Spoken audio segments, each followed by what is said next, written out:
Good shot, man. Yeah, no. I'm having a hard time keeping power unless I'm pouring off in. So. Are we gonna make it? Yeah.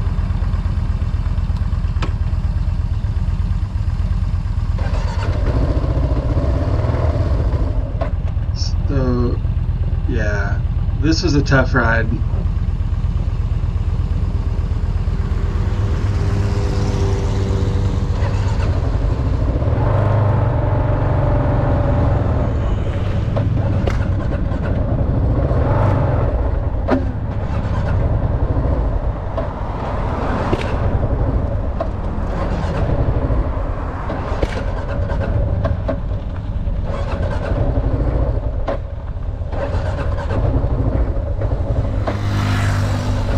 See, I already knew from just coming down the hill that it was going to have problems.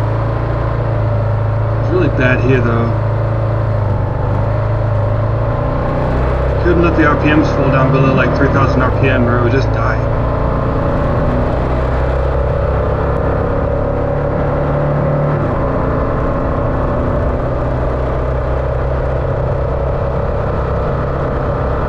This model of bike, I guess, it has to have a battery in it to run. Like you don't just need to have it to start. It needs it there. It needs the battery on it, plugged in. It's not dead to keep running. So this is the first time that I had this symptom, and bad battery was the problem. Later on, I had other problems. I had two other problems that caused a very, very similar symptom: dirty airflow floor. And the ECM not recognize the barometric pressure at high altitude. But 9,000 feet, it started doing the same thing.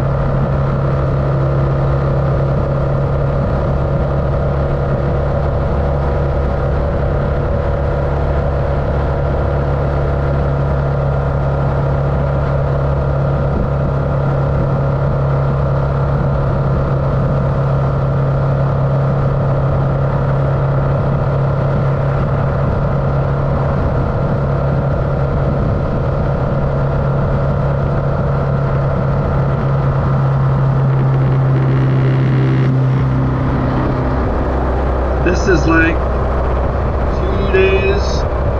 or 3 days after we, after we arrived in Mexico. Crossed through Tecate, went down to Ensenada, and then down to Coronel, Esteban, Cantú, I think it's called. A cool little city on the hill, overlook of the bay and the ocean.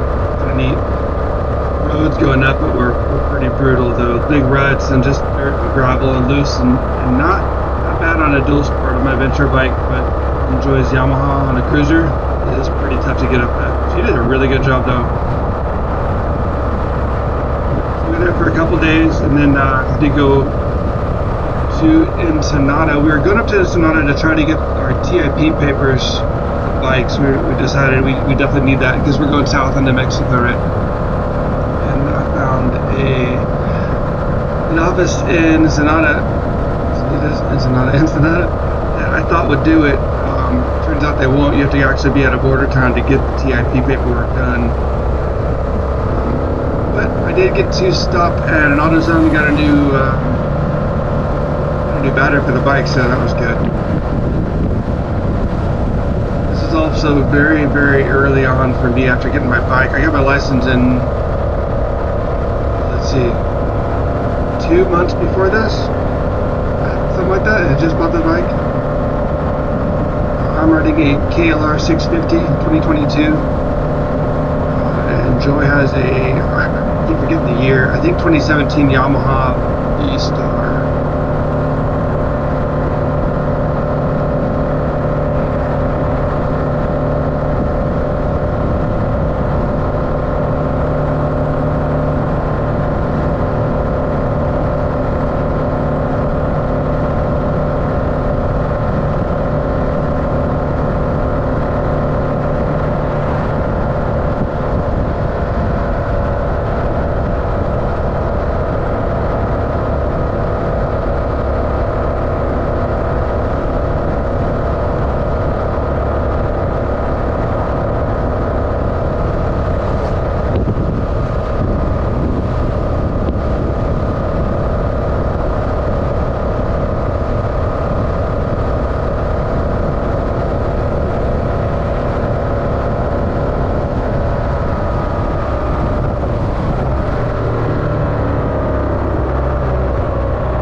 22nd of January 2024. We left, crossed over the border on New Year's Eve.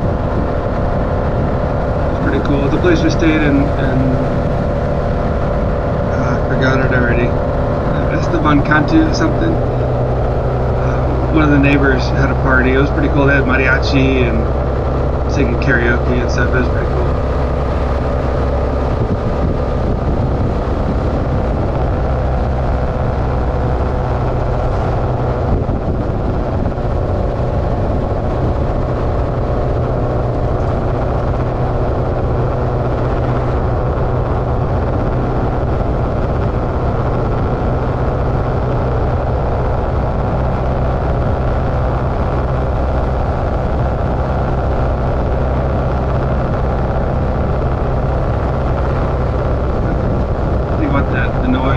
I was looking at getting one of those little, I don't know what to call it, this little screen thing, little fluffy thing you put on the mic, the GoPro, so it kind of gets rid of some wind noise. Never did find one of those. There really isn't, I mean, there is some wind noise, but it's not horrible here. Curious to see how the other videos sound when the mounting changed. The mounting here is just on the windshield. Joy had a clip thing. I just mounted that on my windscreen, and I'd have to pay attention to it because it would, the vibrations, it would just slide to the left or slide to the right, like a country song. It would just slide around. It wouldn't stay where it was. So, and my windscreen is curved, so that would make it start tilting and then moving to one side or another.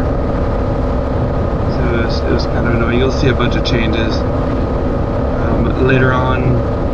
I did get a different mount, one we could mount to either of our helmets. Oh look, that was a stop sign.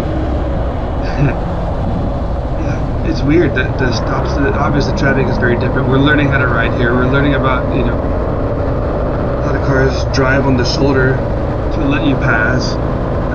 Using your left blinker when you're right means, hey guys, you can go around me. But it can also mean I'm turning left or I'm going to pass. It's based on context. I think that driving in Mexico is actually better than the U.S.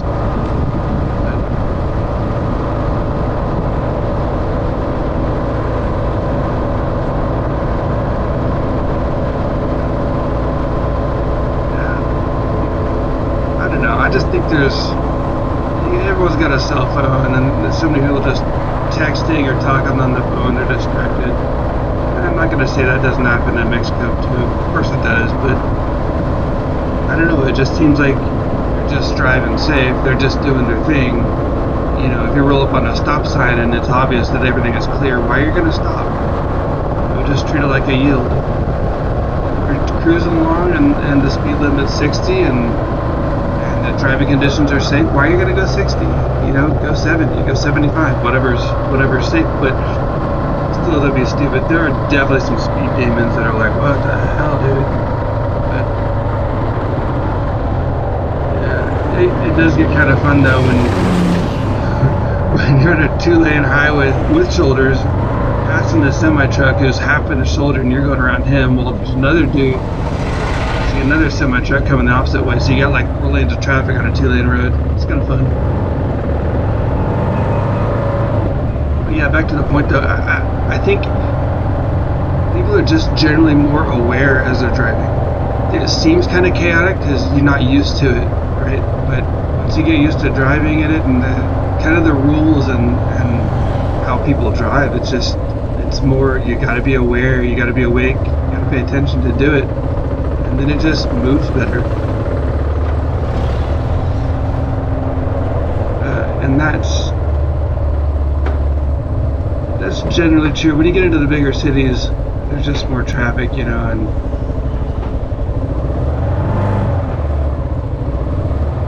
missed my turn on this intersection once. It was, bigger cities is kind of annoying because then it's very different. We didn't do a lot of big city driving.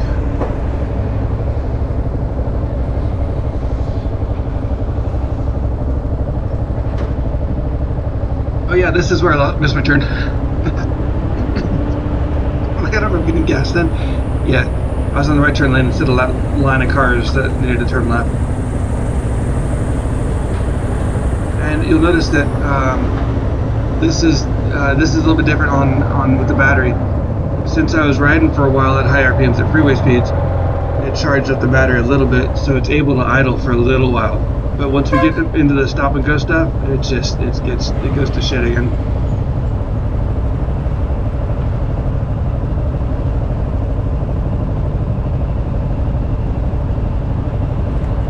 Just adjusted the camera.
Mexico, going through Ensenada down to this is called Coronel, Esteban, Cantú.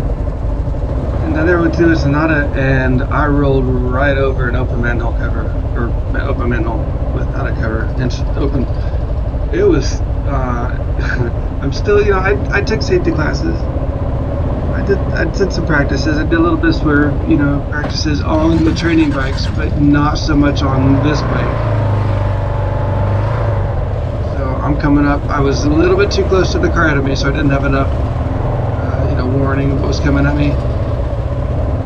And the sun was going down a little bit, and the shadows appeared. Like, is that open? Instead of just swerving, I'm trying to look at it, saying, is that a big open hole I'm about to run across? Luckily, I was going at least 20 miles an hour or so, and my bike just rolled right over it. It did great. There's a little bump, but. That could have been bad. So from this point on, you'll see me generally avoiding manhole covers, whether there's a cover on it or not. Just kind of treat them all as, and it's metal too, which is slippery for bikes.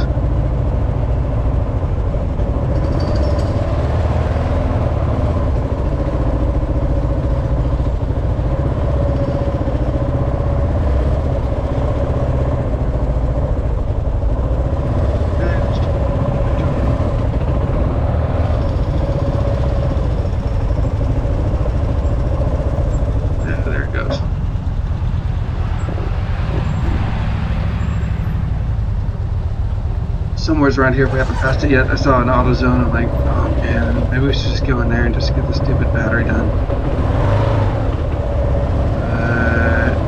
I didn't know what it was going to entail to get the paperwork done, so like, no, that's a priority. We got to do that, then we'll figure out the bike, because I can kind of limp along with this. It's annoying trying to hold the RPMs up.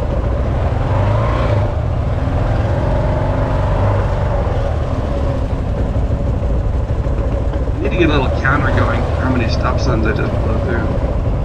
I don't think that one counts though.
stuff isn't going to last too much longer, and after that I can get back up to speeds and it's fine. It's just slow stuff, it can't idle, and I got to hold RPM, and it's hard on the bike doing that. And I have about 50 miles before I need gas.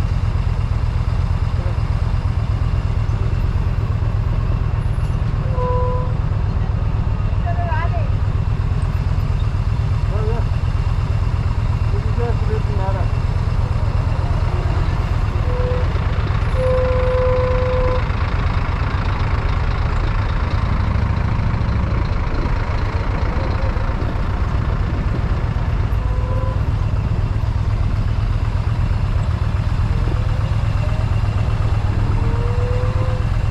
Good workout. Good workout. the bike is off right now, I'm just pushing. Yeah, it's this bike that just passed way up on our side. That's a really cool thing about Mexico on a bike.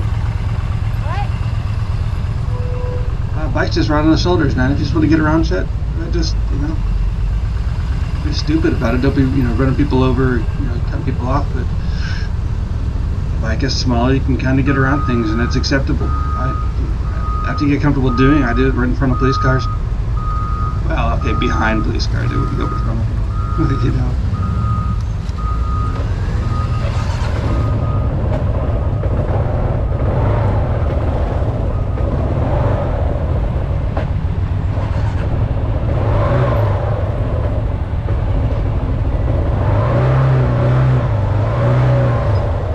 Part of me at this point is thinking, and the battery better fix his shit, because we're just starting this Mexico trip, and the battery, okay, when we flew into San Diego to pick up the bikes, my battery was dead, and it had never done that before. That's the first time since I had it that it sat for a couple weeks, well, a month. So I was pretty certain it was that, or just some drain on the battery.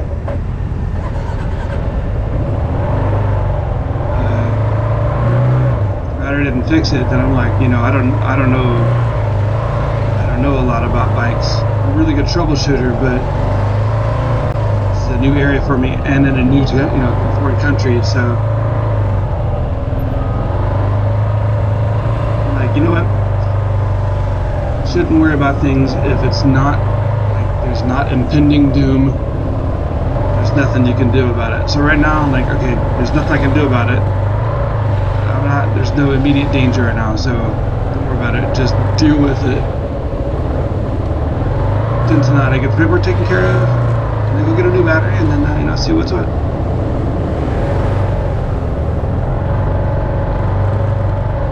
All worked out too, because the battery fixed it. Didn't have any problems after that. It's not true. It did very similar symptoms too, but it was something else. So.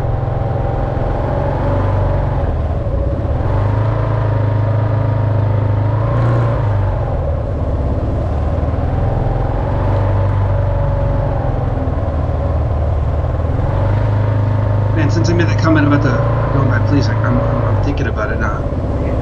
Guys do by police like that? Did I ever seen other bikers do that?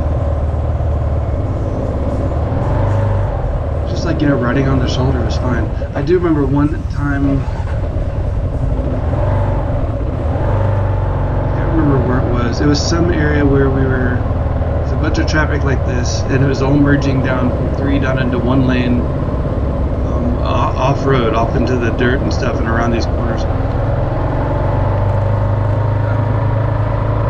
wasn't in a hurry to get to it. Why chance it? I don't think it would have been a problem, but it's kind of like where I was merging. There's plenty of open space. I could have gone ahead a little bit further, but I'm like, this is fine. And remember one other time when there's a bunch of merging, I think this is in a construction area in San Miguel de Allende, and there's a bunch of traffic cops kind of pushing people in to get them to merge better, and just kind of went around them. What are they going to do, chase me on foot? They did blow their whistle at me once though, so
charge the battery up. At least enough so it can run, you know.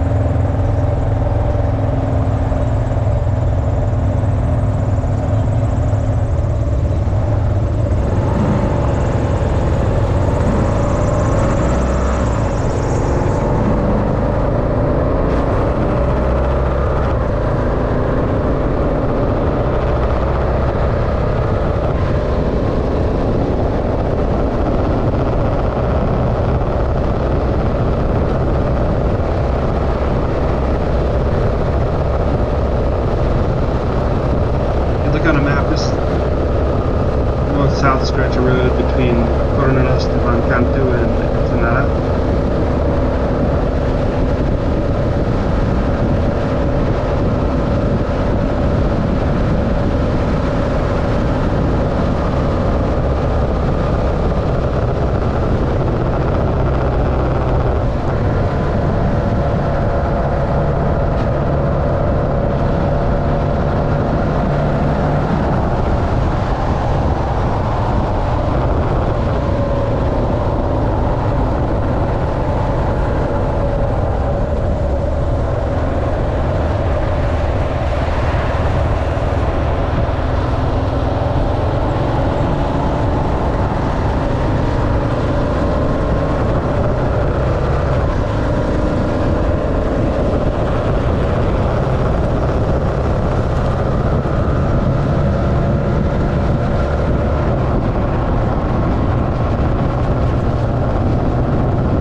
Tape this clip on windshield, on windscreen.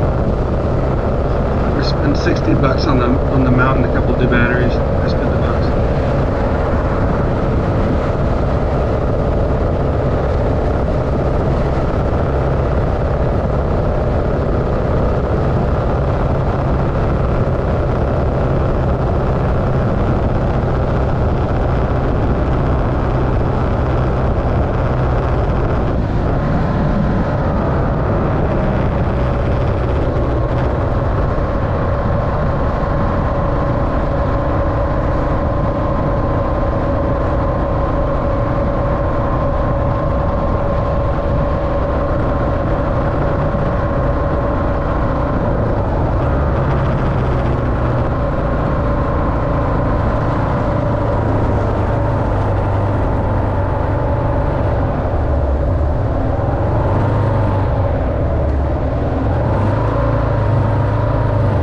Just done it, man. It was so easy. Come on, just get in the left lane. Right there, come on.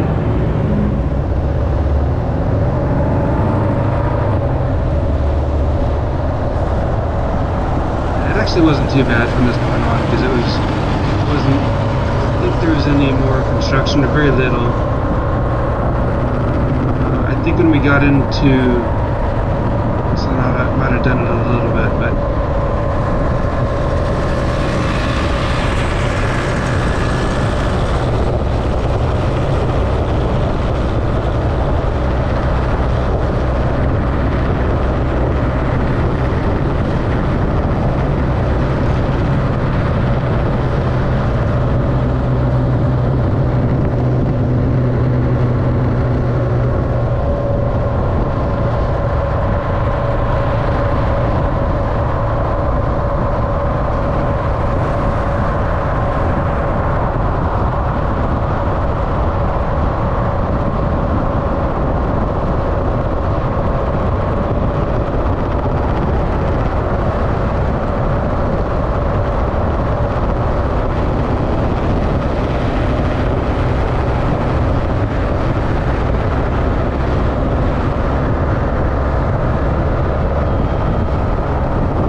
dodging potholes like those. There's a lot of potholes on the roads in Mexico, man, especially going down the, I don't remember what the roads are called, like, not down the peninsula, but down the west side of Mexico. Not including the peninsula, you know what I mean? North side of that going south, man, it was pretty nasty. There's this one stretch, you'll see it in future videos when I get to it, but yeah, this one stretch it was quite a while too. It was I don't know, half an hour, 45 minutes. More than that, it seemed to go on forever. There's like potholes everywhere, man. We're going like 15, 20 miles an hour, zooming in and out, left and right. I'd kind of roll over a couple of them, but it was fun. It was a lot of fun, man. Not for the cars though. They had to go slow as hell.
V8.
joy got stuck and stopped right behind me. That's what it was.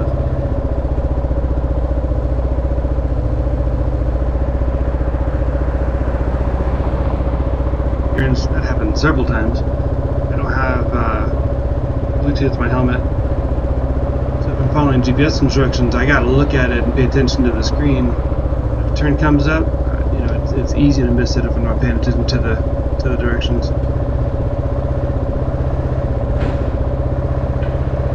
Later on, I did get I found at a mall somewhere in it was around Puerto Vallarta. And it was got this little Bluetooth headset that gives it 2 speakers, a boom mic in the helmet. My ears wouldn't fit inside the helmet with the things. It hurt, man, to put my helmet on with that thing on there. I could not push my ears down, and I couldn't even get my fingers in there to put my ears back up. And I had to take the things apart, make them better. And sadly, later on, that caused one of the wires to solder joint. It was nice while I had it though, because I actually had the Bluetooth spoken directions as I was riding. Still need to fix that.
The office that we're looking for. Yeah, that was the car on the right. Ahead is some sort of a military thing. It's got like guard check there and soldiers.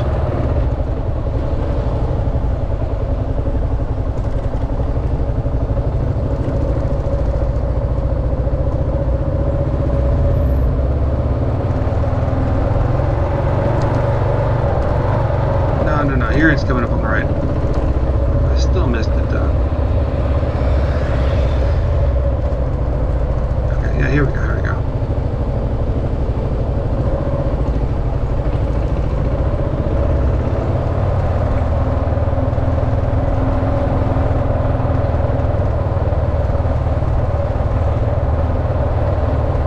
At this point, I had no idea if we were in the right place because the name of the building, I forget what it was, but it was like Maritime something, and yeah, I don't think this is for us, and it wasn't. needed to get in there and talk to someone. So I wasn't sure, can we park our bikes inside there? Is that employee parking? So do we park right here on the road?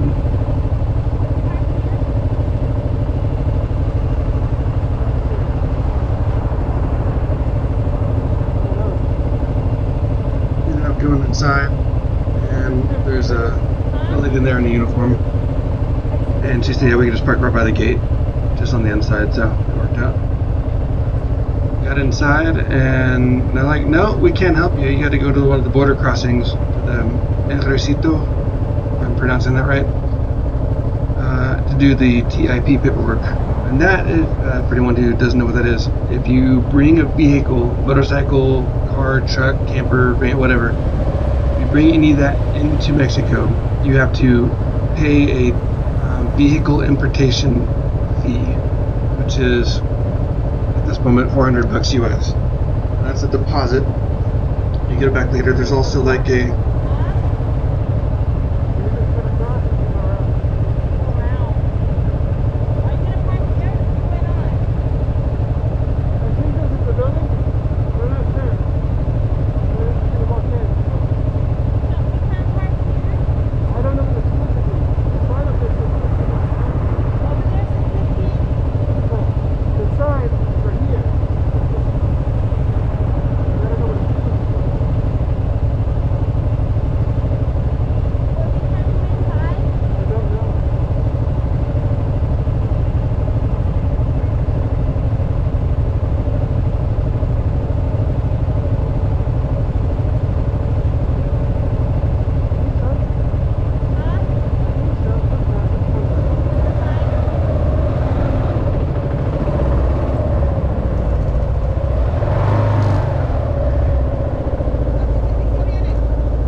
immigration TIP. Aquí se puede hacer la cita.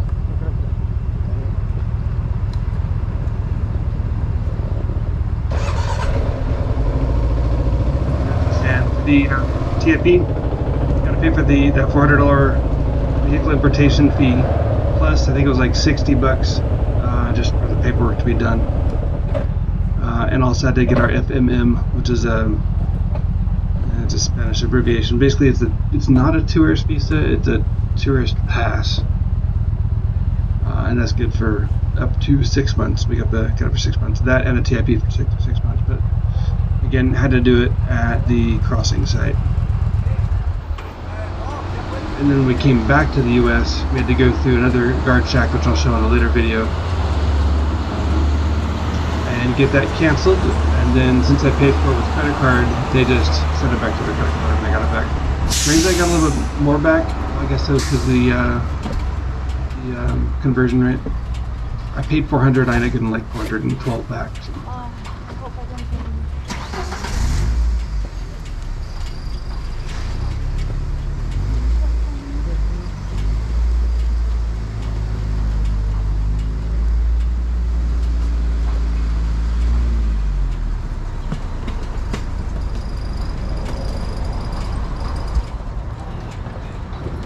At this point, we're just shutting the bikes down, taking our jackets off, helmets off, securing them, and ready to go inside and find out, are we in the right place, which we weren't. How do we get it? Got to go to a border town to do it. And of course, use the baños.